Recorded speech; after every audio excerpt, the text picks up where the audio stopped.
9월 18일 모닝글로리에 함께 하신 모든 분들을 주님의 이름으로 환영하고 축복합니다.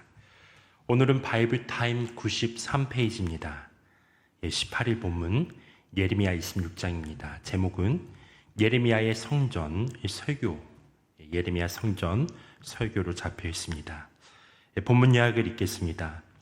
예레미야 26장은 예레미야는 성전 설교를 통해 유다의 임할 재앙을 예언하고 바빌론에 항복할 것을 권하는 자신이 주기로 했던 종교 지도자들을 고소한다. 오늘 본문에는 그 형식주의에 갇힌 이들과 예레미야의 대화가 나오고 있습니다. 예레미야 26장부터 45장 5절까지는 그 이야기체 예언이라고 표현하고 있어요. 이야기체 예언이란 예언자가 자신의 관점에서 사건들을 회고하며 그 사건에 대한 영적 해석을 첨가한 예언입니다. 이야기체 예언이 등장하게 된 배경은 BC 587년 예루살렘 성이 파괴되는 것에서 출발합니다. 하나님의 임재를 상징하는 성전이 파괴될 것을 설명하기란 쉬운 일이 아니죠. 겉으로 드러난 모습으로는 이해할 수 없는 하나의 사건 속에서 하나님의 섭리를 해석하기 위한 노력으로 이야기체 예언이 나타나게 됩니다.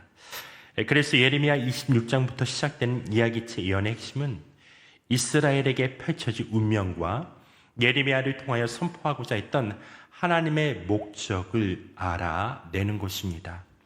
단순한 사건만으로는 나타나지 않는 하나님의 뜻을 발견하기 위해서는 형식주의라는 틀을 벗어나지 않으면 안 되는 것이었죠.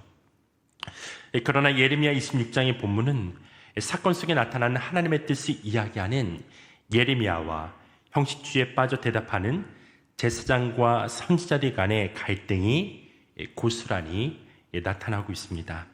먼저 예레미야는 예루살렘 성전이 무너질 수밖에 없는 이유에 대해서 이렇게 말합니다. 본문 4절에서 6절입니다. 너는 나 주가 한 말이 그들에게 이렇게 일러주어라. 너희가 내가 너희에게 준 법에 따라서 순종하여 살지 않으면 내가 거듭하여 보내고 너희에게 솔로서 보낸 내 종 예언자들의 말을 너희가 듣지 않으면 내가 이 성전을 실로처럼 만들어버리고 이 도성을 세상 만민의 저주거리가 되게 하겠다. 예레미야는 성전 자체를 부정하는 것이 아니었습니다. 무시하는 게 아니었죠. 또한 성전의 무너짐이 바로 하나님의 부재를 상징하지도 않았습니다. 다만 그 성전 안에 있어야 할 순종의 정신이 죽었고 그것이 회복해야 함에 대해서 이야기하고 있는 거예요. 하나님께서는 자기 백성들이 말씀에 순종하도록 하기 위해서 선지자들이 거듭하여 보내셨다라고 하십니다. 그러나 그들은 하나님의 말씀을 듣고도 순종하지 않았습니다. 말씀의 내용을 몰라서 순종하지 못하는 경우가 없죠. 우리가 가만히 귀를 기울이면 하나님의 말씀은 성경을 읽고 묵상하는 것을 통해서도 들려오고 예배 시간에 들려지는 말씀을 통해서도 오고 기도 중에도 오고 문득 떠오르기도 합니다. 문제는 내 속에 순종에 대한 의지와 결단이 있는가 하는 것입니다. 없다면 이 예배당에 와 있어도 어쩌면 그것은 형식주의적인 신앙에 불과할 뿐입니다. 19세기 후반 영국의 위대한 복음주의 지도자 존 나이 목사는 형식주의적인 신앙 생활에 대해서 이렇게 말합니다. 형식적인 신앙은 신앙이 아니며 형식적인 그리스도인은 하나님 보시기에 그리스도인이 아니다. 그들은 규칙적으로 공적 예배에 참석하며 성찬에 참석하기 위해 간다. 그들은 성령의 역사로 인한 실천적인 기독교적 신앙에 대해서는 아무것도 알지 못한다. 그들은 복음의 명백한 교훈에 대해 개의치 않거나 알지 못한다. 그들은 신앙 고백상으로는 그리스도인이다. 그러나 그들의 신앙은 형식적이다. 형식주의적인 신앙에 갇힌 서기관과 바리새인들에 대해서 예수님이 이렇게 질타하셨습니다. 마태복음 23장 27절입니다. 화 있을진저 외식하는 서기관들과 바리새인들이여 회칠한 무덤 같으니 겉으로는 아름답게 보이나 그 안에는 죽은 사람의 뼈와 모든 더러운 것이 가득하도다. 겉으로 보기에는 신앙생활이 잘하는 것처럼 보여요. 그러나 그 속에는 생명이 없는 거죠. 하나님의 뜻하신 바 그 말씀대로 살아가지 않고 하나님이 사랑하고 이웃을 사랑해야 되지만 그렇지 못한 삶, 그렇게 살아가는 회칠한 무덤 같다라고 예수님은 질타하십니다. 본문으로 돌아가겠습니다. 형식주의에 갇힌 제사장과 선지자들은 예레미야가 성전 자체를 부정했다라고 착각했던 것 같습니다. 본문 8절 9절입니다. 이와 같이 예레미야가 주님의 명대로 모든 백성에게 주님의 모든 말씀을 선포하니 제사장들과 예언자들과 모든 백성이 그를 붙잡고 소리를 질렀다. 너는 반드시 죽고 말 것이다. 어찌하여 내가 주님의 이름을 빌려 이 성전이 실로처럼 되고 이 도성이 멸망하여 여기 아무도 살 수 없게 된다라고 예언하느냐. 그러면서 온 백성이 주님의 성전 안에 있는 예레미야를 치려고 그 주위로 몰려들었다. 사람들은 예레미야 말을 오해하고 있었습니다. 제사장과 선지자들을 향해 예레미야는 다시 한번 성전을 향하여 예언하게 하신 하나님의 뜻을 선포하게 되었어요. 본문 13절입니다. 그러므로 이제 여러분은 자신의 행동과 행실을 바르게 고치고 여러분의 하나님이신 주님의 말씀에 순종하십시오. 그러면 주님께서도 여러분에게 내리시겠다고 말씀하신 재앙을 거두실 수도 있을 것입니다. 이들의 대화를 통해서 우리가 알 수 있는 것은 이 형식주의에 빠진 그 제사장들과 그리고 선지자들에게 무엇보다 중요한 것은 성전이었습니다.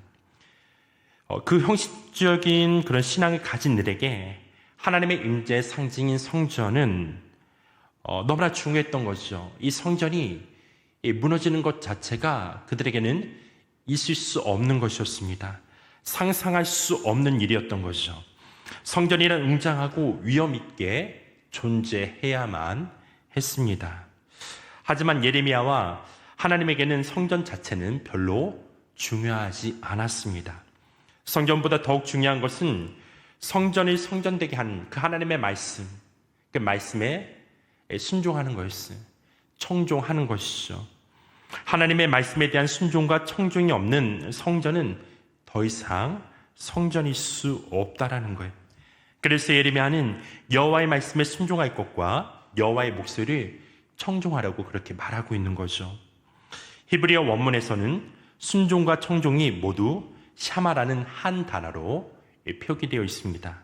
샤마는 듣다, 경청하다, 순종하다, 이해하다의 의미를 지니고 있어요. 여러 가지 해석을 종합해 볼 때 샤마는 단순히 듣는 차원을 넘어서 완전한 인격적 교류가 있다는 것을 말하고 있어요.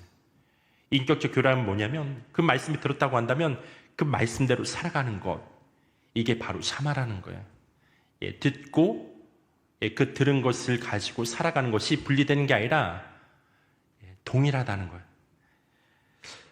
그런데 우리는 그것을 분리해서 생각할 때가 있죠. 그런데 주님께서는 말씀하실 때 그 말씀이 우리 삶 가운데 적용되어지기를 원하세요.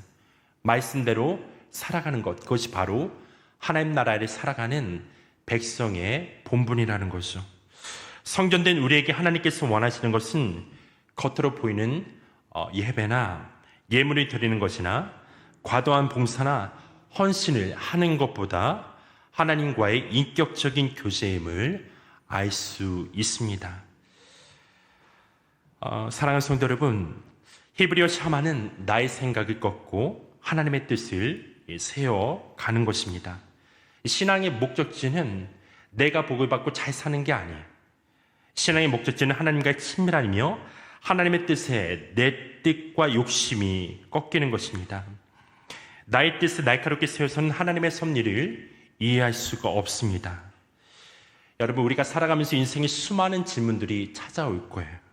그렇죠. 그러나 그 질문 앞에 우리가 때는 묻고 기도하지만 나의 판단을 꺾고 하나님의 음성과 뜻에 귀를 기울이고 이해하는 하루가 될 때 오늘 하루도 또한 주님의 그 말씀에 순종하고 또한 청종하는 그런 삶이 될 줄 믿습니다. 오늘 이 아침에도 주님의 얼굴을 구하고 기도하는 하나님의 백성들 가운데 하나님의 그 음성을 들려주시고 또한 그렇게 살아갈 수 있도록 우리를 도우실 줄 믿습니다. 이 시간 제가 기도하고 계속해서 우리 기도하는 시간에 갖겠습니다. 하나님, 계속해서 우리가 주님의 그 말씀을 읽고 묵상할 때 주의 음성이 우리 가운데 들려질 때에 우리가 겸손히 그 말씀대로 살아가기를 기도합니다. 성령님 도와주십시오. 비로소 우리가 그 말씀에 순종하고 청종하게 될 때 하나님의 거하시는 거룩한 성전으로서 우리 하나님께 영광 돌리는 삶이 될 줄 믿습니다. 하나님의 사람들, 오늘도 주와 함께 동행하며 나아가게 될 때 그 말씀대로 살아갈 수 있는 은혜를 베푸시고, 때로는 우리 가운데 찾아오는 그 수많은 질문들 속에서도 하나님의 말씀에 가시고 또 우리가 분별하며 주님 앞에 나와 기도하며 겸손하게 그 음성대로 살아갈 수 있는, 하나님의 말씀에 순종하며 살아가는 예배자가 될 수 있도록, 하나님 순종한 자 될 수 있도록 주님 역사하여 주옵소서. 이 아침에 하나님의 얼굴을 구하며 기도하는 하나님의 백성들, 하나님 응답하여 주시고 계속해서 살아계신 하나님을 우리의 삶 가운데서 증언하는 삶이 될 수 있도록 성령님 역사하여 주옵소서. 우리의 삶이 주님 앞에 의탁하오며 예수님의 이름으로 기도했습니다. 아멘.